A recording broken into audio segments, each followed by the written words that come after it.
तो मैं दिनेश की ओर आप सबका स्वागत है न्यूज़ टाइम के अंदर।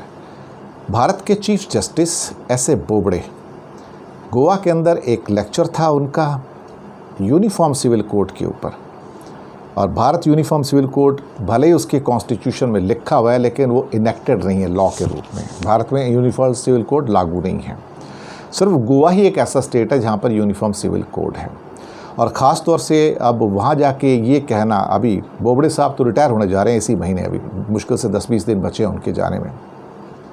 कमाल की बात ये है कि इन्होंने जाते जाते एक और बहस छेड़ दी है। और बहस क्या है आप सोच सकते हैं, यूनिफॉर्म सिविल कोड की। ये ठीक है कि गोवा के अंदर यूनिफॉर्म सिविल कोड है, लेकिन बाकी भारत के हालात ऐसे नहीं है कि जहाँ पर यूनिफॉर्म सिविल कोड लागू किया जा सके।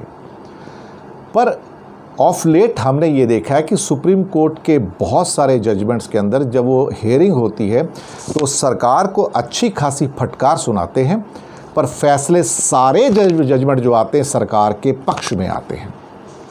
चाहे वो राम जन्मभूमि का हो, चाहे वो ब्लैक मनी वाला इलेक्टोरल बॉन्ड्स का हो, कुछ भी हो जाए, फैसले उन्हीं के पक्ष में आते हैं सरकार के।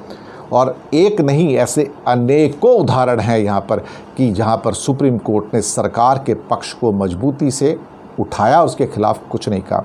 लव जिहाद का केस देखा जाए तो दिसंबर, जनवरी, फरवरी में आ जाना चाहिए था, हियरिंग पूरी हो जानी चाहिए थी, अभी तक नहीं हुई है। सुप्रीम कोर्ट आरक्षण के मामले में, रिजर्वेशन के मामले में जो 50% का कैप था, अब उसको खोलने के चक्कर में है, क्योंकि भाजपा सरकार चाहती है कि ये कैप ओपन कर दी जाए और उसके बाद रिजर्वेशन भारत में और बढ़ा दी जाए। इसलिए सुप्रीम कोर्ट ने इसके ऊपर अपना, कहा जाए तो, और विचार मांगे, और 2-4 दिन में जाने से पहले बोबड़े साहब इसके ऊपर भी जजमेंट दे के जाएंगे।